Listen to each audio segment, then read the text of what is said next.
What's going on and welcome back. Today we will be going over the new pathway released by TryHackMe, Junior Penetration Tester. In this pathway, you will go over all of the modules and you will gain the necessary knowledge to, I'm not going to say to become a junior pen tester, let me say to have the knowledge required to be a junior penetration tester. So the module or the pathway consists of 7 modules. In every module you have a couple of rooms. So you have to complete all of the rooms in order to gain the certificate. And of course there are prizes announced from TryHackMe for those who complete as much rooms as possible from the pathway. So I was curious to know what are the rooms contained in every module. So I went over, you see the first thing you have intro to pen testing. You will cover the security and pen testing fundamentals. Next, you will go over the web application pen testing. You will understand more about every kind of vulnerability encountered during web application pen testing, including SQL injection, file inclusion, either content discovery. And then you will cover the basics of Burp Suite. As you know, if you want to do a pen testing, you will definitely need to know how to work with Burp Suite.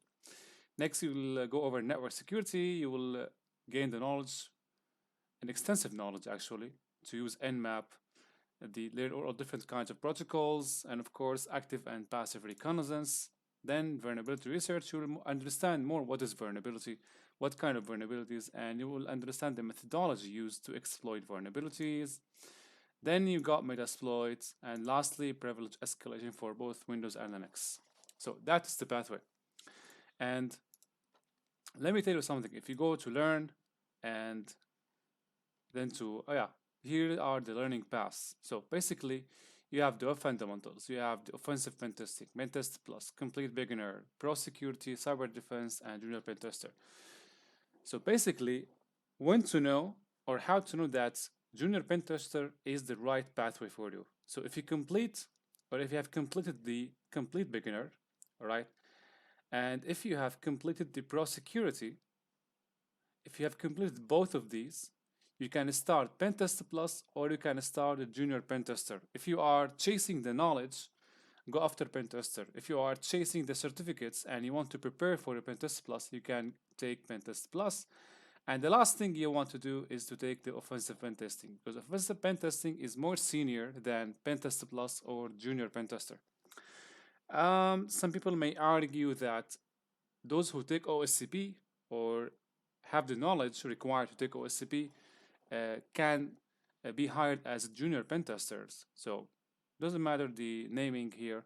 Basically, the order follows like that. You start with complete beginner, and after complete beginner, go over pro security. After pro security, go to web fundamentals. First, you go fundamentals. You can have the option to start junior pen tester or CompTIA pen test plus, up to you. And lastly, we take the offensive pen testing. If you are not into any of these and you're only into blue teaming, you may start with complete beginner, pro security, web fundamentals, and ignore these guys. Take the cyber defense. Anyway, I'm not gonna make that long. Let's go back to junior pen tester and start with the first room. The first room that I would like to take today is Windows Privilege Escalation. So this room is interesting and it consists of 8 tasks.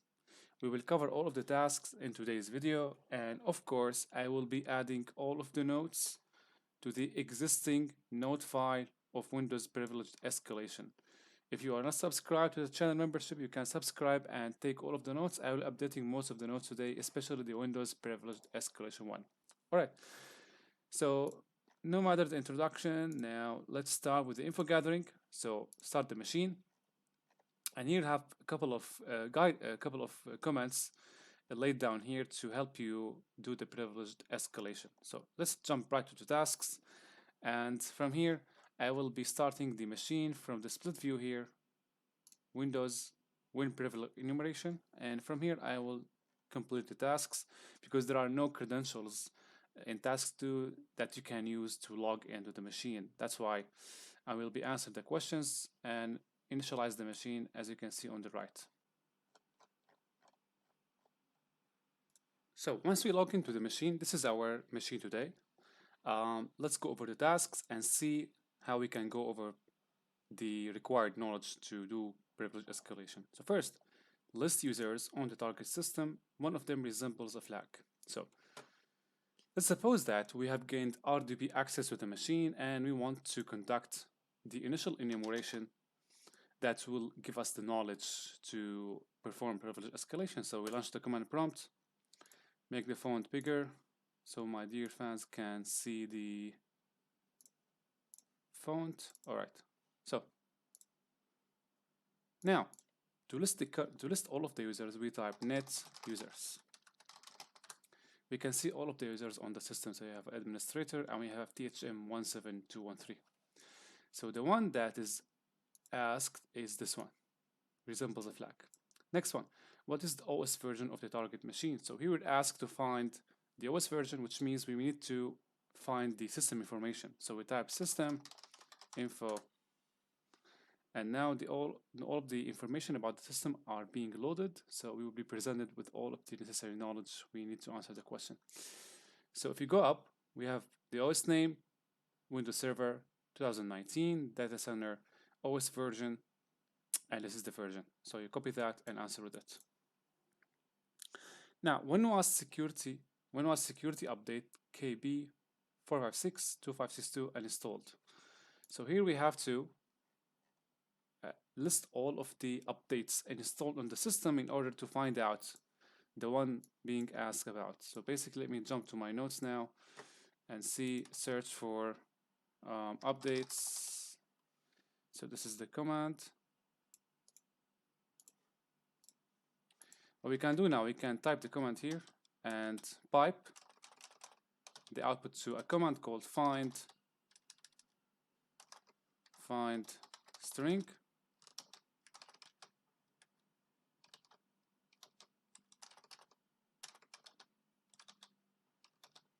Okay, and between the strings, let's copy the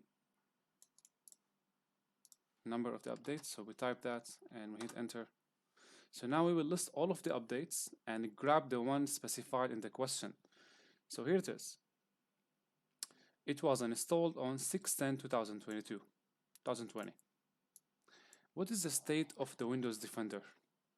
Now, basically, Windows Defender, as you know, it's a service. It runs as a service in Windows. So in order to find out what is the state of Windows Defender, we type sc query and the name of the service.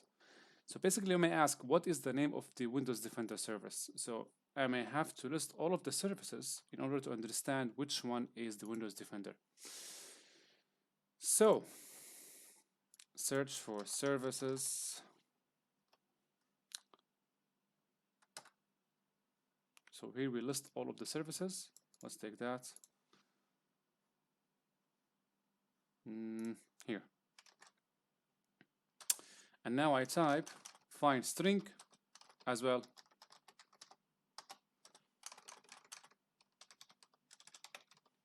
Inside I type, let's say, Defender.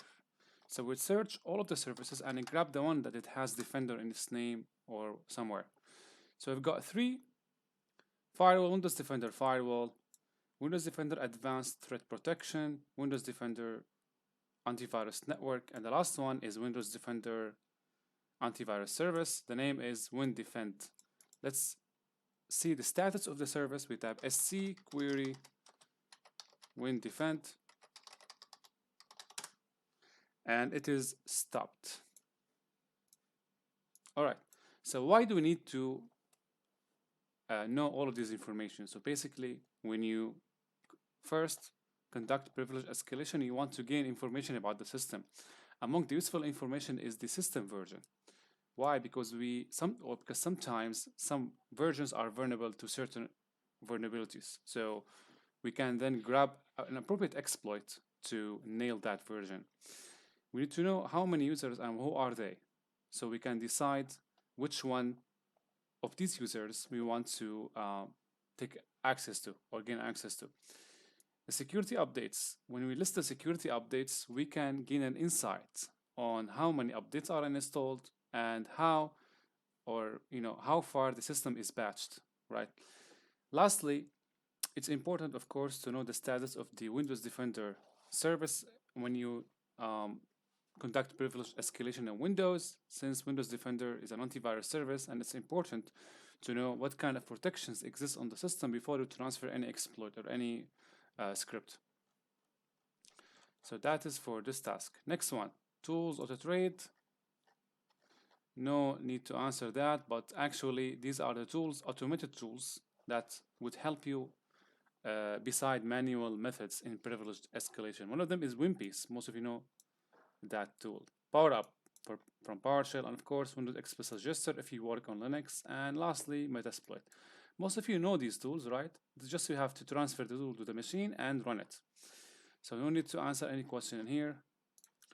Next one, vulnerable software. So here we have a couple of questions. So in this task, we want to know what are the softwares installed and which one of these softwares could be vulnerable, so we can find an appropriate exploit for that. So in this task, what version of a Fitbit application can you see installed? So here we want to see what are the installed programs and softwares. So let me go to my notes and see, search for software. All right, let's take that and list all of the softwares. But to save time, we're going to use find string to filter this command or the output of this command. So double quotes and grab the name of the program. It is Fitbit.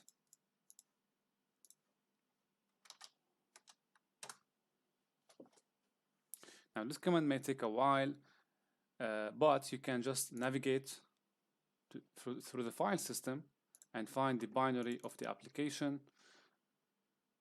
Program files x86 Fitbit. Right click on that, properties, go to details, and you'll see the version. But sometimes you don't have access, you don't have RDP access, or you don't have GUI access to the system. So you may need to accustom yourself to the command line. Anyway, that's the version, and it's gonna come out after a while. Next one, what kind of vulnerability seems to affect the Fitbit application? So if I go to my machine now, and let me do search exploit Fitbit. So I have one vulnerability or one exploit. The vulnerability is unquoted service path. So how do I know that this vulnerability or this exploit matches the version of the application? So I grab it with -m, search exploit -m. I already do that, so I'm gonna just ls and cat the exploit. So here are the details. Unquoted service path privileged escalation. Fitbit Connect installs a service with an unquoted service path running with system privileges. This could potentially allow an unauthorized but non-privileged local user to execute arbitrary code with elevated privilege on the system. So here you see you query first the status of the service. It is auto start, and here you know the unquoted path, so you can create some executable and put it in one of these directories. So basically we know now the vulnerability, so we navigate back to our browser. Okay, so here you see the version popped out. All right, so what kind of vulnerability? Uncoded service path. What version of Foxit Reader is installed on the target system? We do the same. Instead here we type Foxit Reader. Again, through the same logic, you go to this PC, local disk, program files, nope, 86, Foxit Reader, and right click, properties, nope, details, and here you got the version. The same way you will see it coming out after a while through the command line. Now, why do we need to know the versions of every application installed on the system, because as you seen a while ago, that the Fitbit application has or installed in a vulnerable version, which means we can find an exploit for that version. That's why you enumerate the softwares on the Windows. All right, next one. DLL hijacking, popular method to perform privilege escalation on Windows. Okay, now I'm gonna skip right to the questions. Now, for this task, there is a different machine. You will have the username and you will have the password, and of course you can start the machine. So in this task, there's only one question to answer, which is the flag. So I'm gonna explain the DLL hijacking process while the machine is being run. So let's go to my machine back and ls. So nano hijack me. So let's go over the C code here. So this is a C code, as you can see, and the purpose of this C code is to execute a command. The command in the C code is cmd.exe change the password of the username Jack to password 11. So this C code can be now taken and converted into an actual DLL. Now you can of course create a malicious DLL using MSF Venom, but this is another way of doing the DLL hijack method. So basically here we create a C file with these lines of code, and of course we would change the command according to our scenario. In the scenario required, we are asked to change the password of the user Jack, so we put the command as is here. So next thing is we compile the C code into a DLL file. Since we are working on Linux and the DLL file will be transferred to a Windows system, right, we need to cross-compile. To cross-compile, the command is this one. So we use a tool called Ming W32 to cross-compile the C code into a DLL that would work on Windows. So I have already done that. This is a DLL. Once you execute this command, you will have the output as a file called hijackme.dll. Now we are ready to hijack or perform DLL hijack attack. But first, before transferring the hijack to the machine, we have to understand where to inject this payload. Let's first log into the machine. This is Ramina, by the way. I expect you to know how to use this. Okay, the IP of the machine. Also connect, and I'm gonna check mark the shared folder since I want to transfer files. File system, connect. Yes.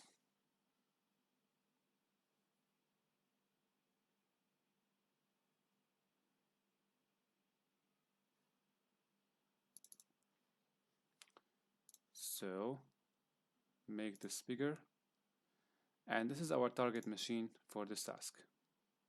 Okay, now we have already DLL payload. So where to put that payload? First, we have to find a service. All right, we have to find a service that is looking for a missing DLL. All right, so we put our payload as the missing DLL, and then the service will use our DLL. So first, let's enumerate the services and find a service that is looking for a missing payload, so a missing DLL. So services. Let me search for services.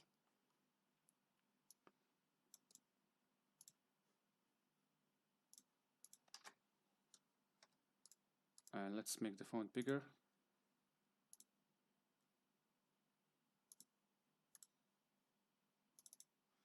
So here are all EXEs. Sometimes you would have to look through the services first to find any service that is using a DLL. So for me it appears there is no. By the way, I'm just making this longer. Why I'm doing this? Let's download a program called Process Monitor. Through Process Monitor, we can just do whatever we want. Let's see if I have it on my machine. I have Process Hacker. So let me download Process Monitor on my machine.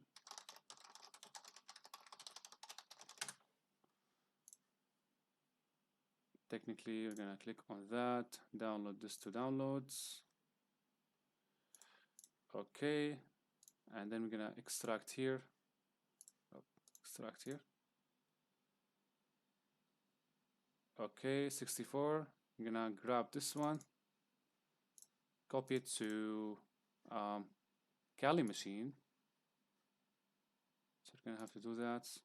Minimize this one like that, and place or paste the process monitor here. Now we get back to the machine. Since we got sharing active, we're gonna go to this PC and then to my Kali machine.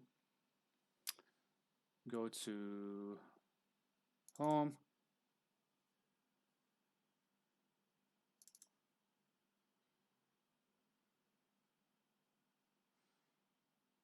Yeah, kind of slow, I know that. So go to desktop. I'm gonna go to TryHackMe,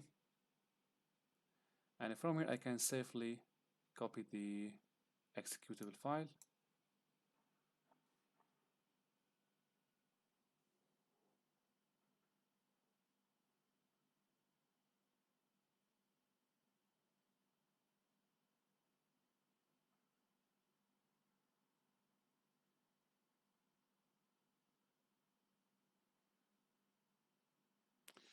Alright then, so let's execute this. Agree. So as you can see, the Windows Defender has found. So we have to have admin privileges. Okay, so we can't do that. We can't execute process monitor on the machine.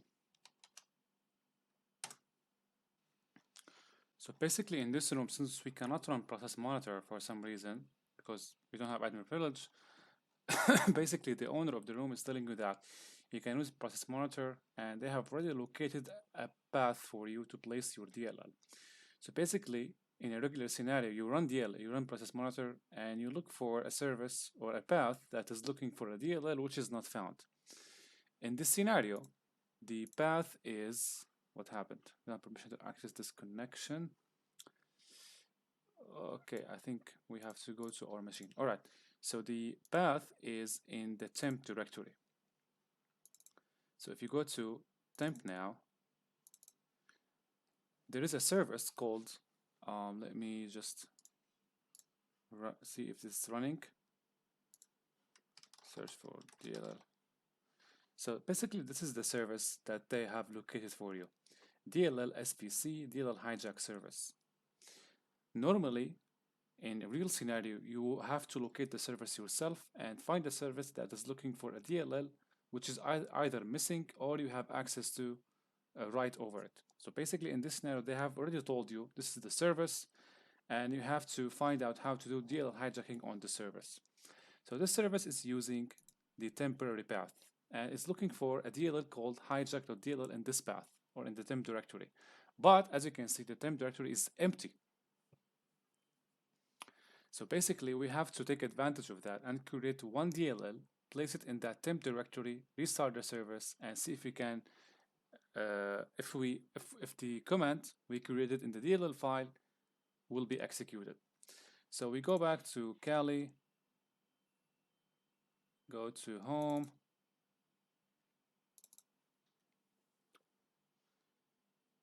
desktop,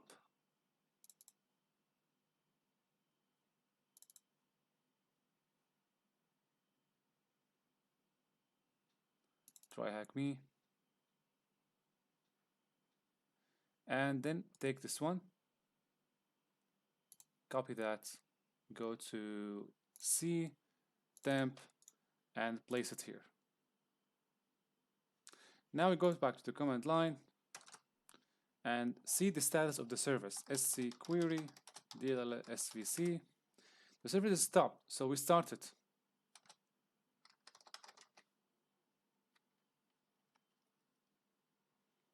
Now, before doing that, let's make sure that the DLL has been transferred. Enter.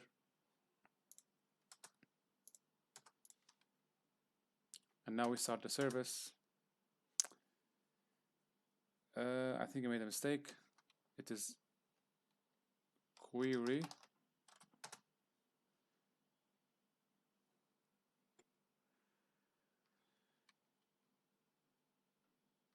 okay, start DLL SVC. Now it is being started.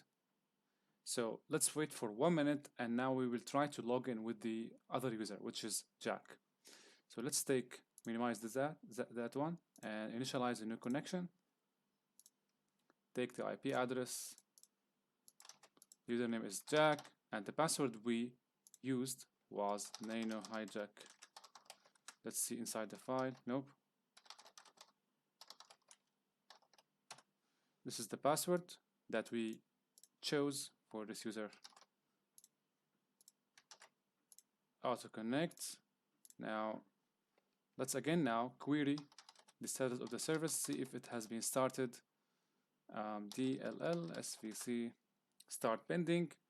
Let's make sure from the, so it is starting, which means it's gonna run. Let me try to log in now with the username we have just changed the password for. Connect. And successfully we are logged in as a Jack. So which means the DLL hijack has been successfully executed. So now the question is asking, log in with Jack account, what is the content of the flag DLL text file? So find the flag file. There is one here in the recent files, open it, and this is your flag.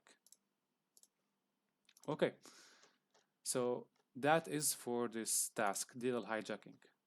So next one is unquoted service path, which is also another method for conducting privilege escalation on Windows. So we close this machine. We don't need this machine anymore. Yes. Keep the terminal open. So unquoted service path. I'm going to explain the process. And here are the questions. Let's now log into a new machine, terminate this one, and start this one. All right, so we take the IP address, establish a new connection, password 1, and the username is user. Auto connect, share my file system, and connect. Accept the certificate, and now we are connecting. So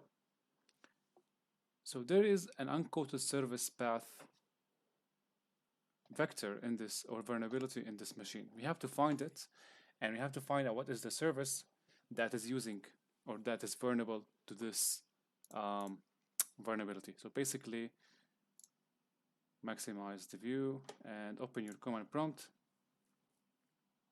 Oops, cmd.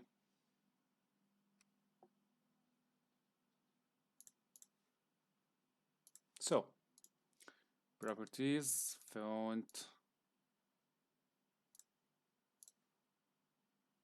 Okay.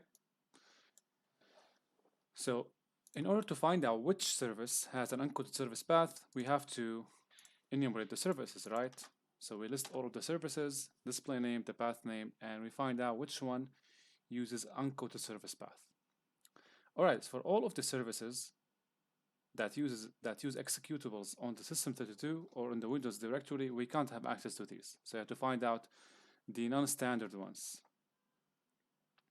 One way to find out that is, let's see here on my notes if there is a way to non-standard services. Okay, this one is good.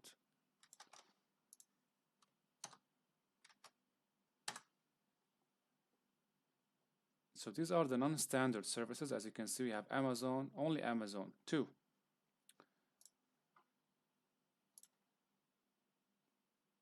We have to remove the auto from here. Okay. Find. Let's remove the auto because we don't want, it doesn't necessarily have to be auto started the service. So, and yeah, let's see now. So now the list has been expanded and we've got program files, insecure registry. You see it is coated. This is the path which is coated. Next one is also coated. This one is also coated, and the only one which is not coated is this one. The path is in C program files, uncoated path service, common files, uncoated path service.exe. Now, and the name of the service is this one. So the steps to conduct the privilege escalation on this vulnerability is to first know what is the status of the service. So sc query, and it is stopped, as you can see. Now let's get more details about the service. Sc, and now uncoated.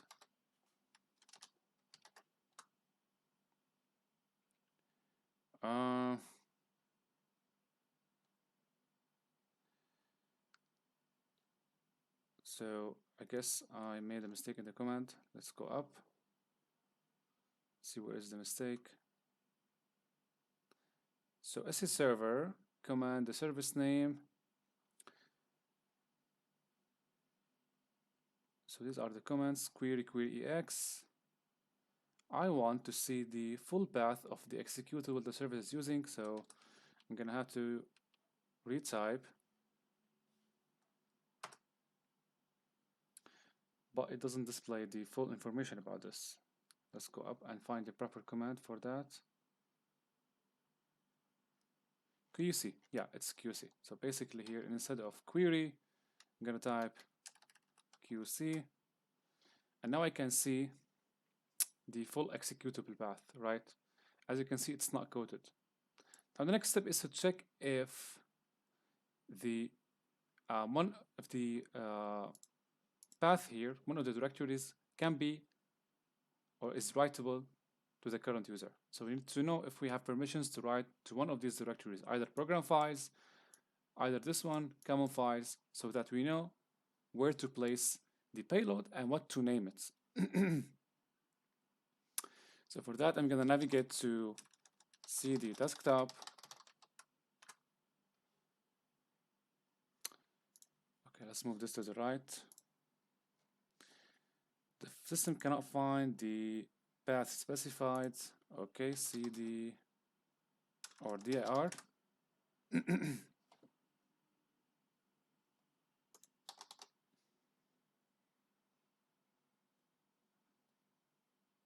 The machine is lagging. So CD now to CD desktop.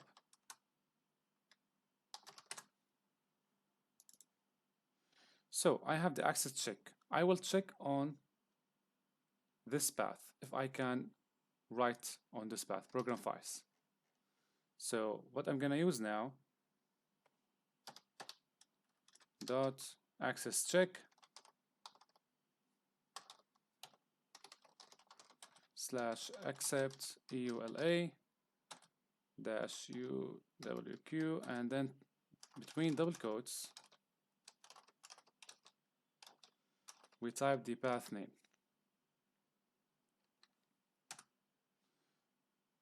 No matching objects found.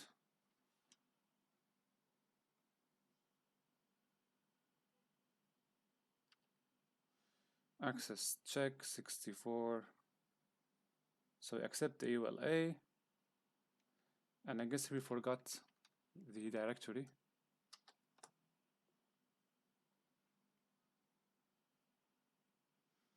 Again, we've got this error, C program files.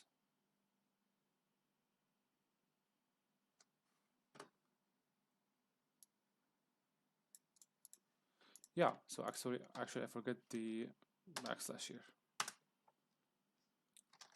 One more time. Okay, so basically on program files, only administrators and system can write on this path. So we cannot put our payload here. Let's go up and select the next path, which is C program files uncoated service path. So the same command stands, and of course we replace the path here with ours.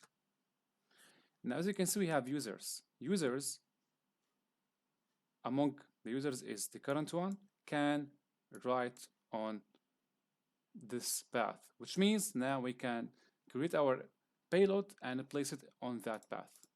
So now what's the name of the payload? So basically the name of the payload should be, since we replace the payload here, right, the name should be common.exe. So starting from this path, right, we can write on these directories, which means we will create a payload, name it common.exe, and place it on this directory. On this directory. So now let's switch to Kali machine, and yeah, it's Kali machine actually. Let's minimize this one and go back to the terminal. Let me extract the command. So basically we use MSF Venom, right? And the payload is Windows 64 shell reverse TCP. Define your L host, define the listening port, and the format of the file is exe, and then the output name, which is command.exe. Now, since I have already done this, the file or the executable is ready. Next, we launch the listener.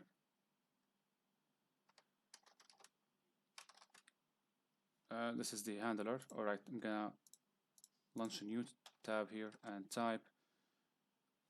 Oh, okay, so the listener should be created on the MSF console. So launch MSF console, use multi-handler. I'm gonna show you the options I created. So you select the payload, Windows 64 reverse shell, your L host, your L port, and run the listener. Now we will wait for the incoming connections, switch back to the target machine, and go to now we copy the file.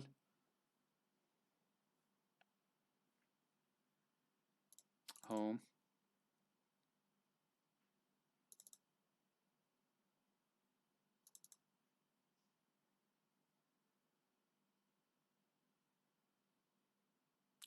Select desktop. TryHackMe.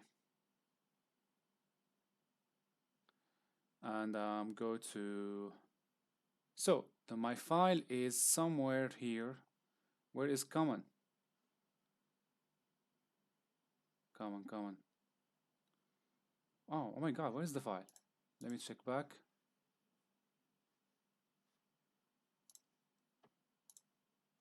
So it's supposed to be here under TryHackMe. Okay, let me create the file then. It seems that I deleted the file without me knowing.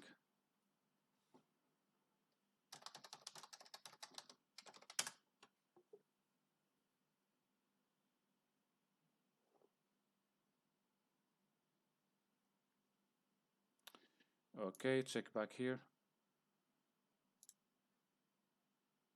Refresh. And now I should see the file I have just created, common. Now we copy the file and we go to C, program files, uncoded service path, and we place the file here. Now, before going back to your listener and checking if the exploit worked, let's first go to the command line and start the service, right? We have to start the service. So go up. Let's find out where is the service name. I know this is overwhelming, but that's how it works. Okay. Now sc query. So now it's stopped. Let's start the service. Sc the service name, or start, and put the service name. So now the service should be starting. As you can see, there is one new session open in my machine. Who am I? And we are the net authority system. So I have successfully conducted privilege escalation. The answers. What is the full uncoded path of the service? We explained this is the path. Go through subfolders in the uncoded service binary path. Which folder does the user have read and write privilege? We saw it was program files, uncoded path service. What would be the name of the executable? It was common. Now find the flag. Obtain administrator privileges on the targets. What is the content of the flag? Since we don't know where is the flag file. Let's search for that file. So we type, let's go back, cd back, the full structure of the Windows system, type dir, the file name /s, and now it will search for the file. Once we locate the file, we will extract the flag and we are done with the room. Now what else do we have to do in this room? Basically, for the answers, once you answer the questions here, you are done. But there are additional stuff to read if you are curious to know more about the Windows Privilege Escalation methods. No answer is needed here, and here also no answer is needed. But you can just read through these. If you are subscribed to my channel, you will find all of these notes summarized and briefed in the note file. Okay, let me check on the file. So we have found the file. It is in C users Cora documents.